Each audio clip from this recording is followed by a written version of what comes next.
مجھے بھی اپنا بچہ چاہیے بس۔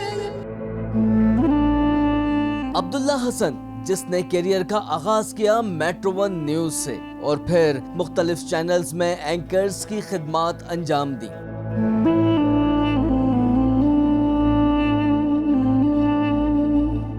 گزشتہ روز افسوسناک واقعے میں روڈ حادثے میں شدید زخمی ہونے کے بعد خالق حقیقی سے جا ملا اور خود خبر بن گیا۔ عبداللہ حسن بھائی بہنوں میں سب سے بڑا اور 4 بچوں کا باپ تھا۔ عبداللہ کے جانے کے بعد گھر کی رونقیں مادن پڑ گئیں۔ کل مجھے آخری ٹائم میں گاڑی میں بیٹھ کے کہتا آنٹی آپ کہاں جا رہی ہو؟ میں نے کہا میں بیٹا میں اپنے چاچو کی طبیعت صحیح نہیں، ان کے لیے کچھ لینے جا رہی ہوں، آپ آ جاؤ میں گھر آؤں۔ میرے لیے آئس کریم لائے اپنے ہاتھوں سے کھلا گئی۔ ظاہری بات ہے بچے تو چھوٹے ہیں، ان کو اب کیا پتہ ہے ان چیزوں کا، لیکن جیسے جیسے ہاں یاد تو کریں گے، ظاہری بات ہے۔ عبداللہ کی نماز جنازہ رہائش گاہ کے قریبی مسجد میں ادا کر دی گئی۔ السلام علیکم ورحمۃ اللہ، السلام علیکم ورحمۃ اللہ، جس میں نیوز سے وابستہ افراد اور عزیز و اقارب نے شرکت کی۔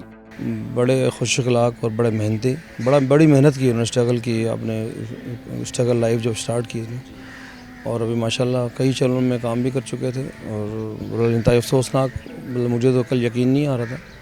تو بہرحال ظاہر ہے آپ کے ساتھ جس نے اتنا کام کیا ہوا، اور میری سرپرستی میں کئی عرصہ بلکہ 4-5 سال میٹرو سے منسلک رہے۔ جواں سال نیوز اینکر ہماری جرنلسٹ کمیونٹی کا ایک بہت ایکٹیو اور مختلف چینلز میں کام کیا۔ میٹرو سے انہوں نے آغاز کیا تھا، اور بہت ہی شفیق، بہت اچھا، مطلب اخلاق کا بہت اچھا لڑکا۔ بس ہماری دعا ہے اللہ تعالیٰ اپنے جوار رحمت میں بلند درجات عطا فرمائے اور مغفرت فرمائے۔ بہت افسوسناک دن ہے، بہت لوگ میڈیا کے اس وقت جو ہے نا بہت ڈسٹربڈ ہیں اور بہت زیادہ اداس ہیں۔ دوستی یاری میں بہت ہی اچھے بھائی چارہ، بہت اچھا تھا، دوسروں کے کام آنے والا شخص تھا۔ نیوز اینکر عبداللہ حسن کے جاں بحق ہونے پر نہ صرف لواحقین بلکہ اہل محلہ سمیت نیوز انڈسٹری بھی سوگوار ہے۔ کیمرامین نادر بھوپالی کے ساتھ شایان علی، 5 نیوز کراچی۔